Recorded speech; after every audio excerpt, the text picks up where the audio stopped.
সকল বিশ্বাসঘাতকের ডেরায় একযোগে আঘাত এনেছে মধ্যপ্রাচ্যের সিংহ ইরান। একযোগে শত্রু আমেরিকার একাধিক ঘাঁটিতে আঘাত এনে খামেনি জানিয়ে দিল প্রতিক্রিয়া হবে সীমাহীন। তেহরান বলছে তাদের বিরুদ্ধে যে কোনো বেইমানির জবাব হবে আরো ভয়ঙ্কর।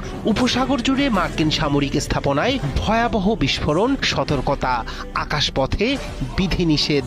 কাতার, কুয়েত, আমিরাত, বাহরাইন সবখানেই বাড়তি নিরাপত্তা। বিশ্লেষকদের মতে এটি কেবল প্রতিশোধ নয়, শক্তির প্রদর্শনও। বহুমাত্রিক ক্ষেপণাস্ত্র ও ড্রোন সক্ষমতার বার্তা ছড়িয়ে দিয়েছে ইরান। এখন প্রশ্ন, এই আগুন কি সীমিত থাকবে নাকি পুরো অঞ্চলকে টেনে নেবে দীর্ঘ সংঘাতে? বিশ্ব তাকিয়ে মধ্যপ্রাচ্যের দিকেই। মধ্যপ্রাচ্যের আকাশে আবারও যুদ্ধের আগুন। অঞ্চলটির মানচিত্র বদলে দেওয়ার মতো এক সমন্বিত সামরিক বার্তা দিয়েছে তেহরান। মধ্যপ্রাচ্যে মার্কিন সামরিক উপস্থিতির অন্যতম বড় কেন্দ্র কাতারের আল উদেইদ বিমান ঘাঁটি। সেখানে ভয়াবহ হামলা চালায় ইরান। বিস্ফোরণ ও আগুনের লেলিহান শিখায় পড়ছে রানওয়ে, জ্বালানি সংরক্ষণ এলাকা এবং ক্ষতিগ্রস্ত হয়েছে যোগাযোগ অবকাঠামো। ইরানের তাণ্ডব থেকে রক্ষা পায়নি কুয়েতের আল সালিম বিমান ঘাঁটি।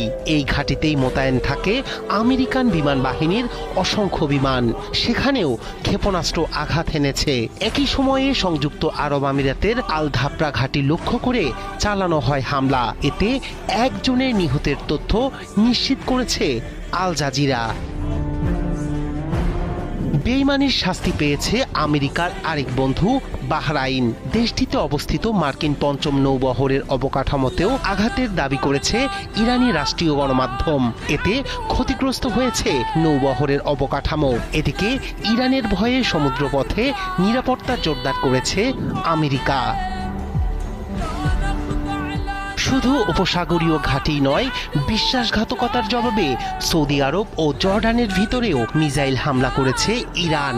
বিশ্লেষকরা বলছেন এই সমন্বিত হামলা দেখিয়েছে ইরানের ক্ষেপণাস্ত্র ও ড্রোন সক্ষমতা বহুমাত্রিক এবং দূরপাল্লার। তেহরানের হাতে রয়েছে মধ্যম ও দূরপাল্লার ব্যালিস্টিক ক্ষেপণাস্ত্র। একাধিক লক্ষ্যবস্তুতে একই সময়ে আঘাত আনার সক্ষমতা এই হামলায় স্পষ্ট হয়েছে। সামরিক বিশ্লেষকদের ভাষায় এটি ছিল সিগন্যাল স্ট্রাইক, যার উদ্দেশ্য কেবল প্রতিশোধ নয়, বরং আঞ্চলিক বার্তা দেয়া। কেন এই দেশগুলো লক্ষ্যবস্তু? তেহরানের দাবি তাদের বিরুদ্ধে সামরিক সমন্বয়, নজরদারি বা লজিস্টিক সহায়তা দিয়েছে এসব ঘাঁটি। তাই ইরান বার্তা দিয়েছে সংঘাতে জড়িত যে কোনো অবকাঠামোকে